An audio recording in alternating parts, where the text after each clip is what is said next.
Is-saħħa mentali taż-żgħażagħ kien is-suġġett ta' konferenza tal-aħbarijiet li saret fil-Palazz Verdala u li ġiet indirizzata mill-President ta' Malta George Vella u mill-Fondazzjoni Richmond.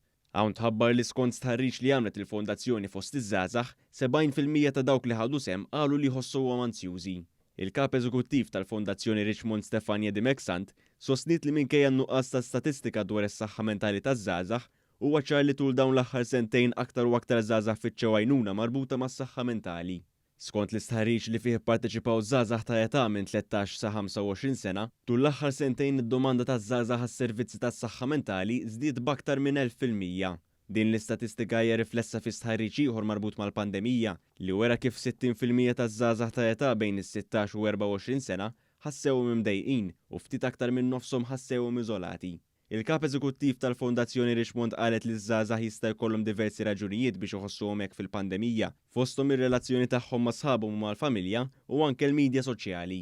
Fl-istess żmien ukoll iż-żgħażagħ użaw ħafna iktar il-midja soċjali għax dik kienet forsi l-unika ħaġa li kellhom aċċess għaliha d-dar.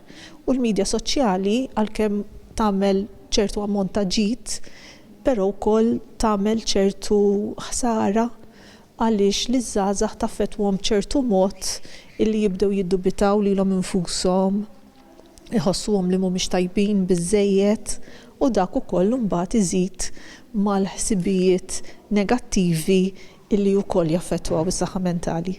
F'din il-konferenza tal-aħbarijiet tnediet ukoll kampanja ta' ġbir ta' fondi b'appell ta' solidarjetà. Nixtieq ukoll nagħmel l-appell tiegħi biex in-nies ikomplu jgħinuna b'mod finanzjarju biex nipprovdu dawn is-servizzi professjonali illi iqumu ħafna flus, però jingħataw b'xejn.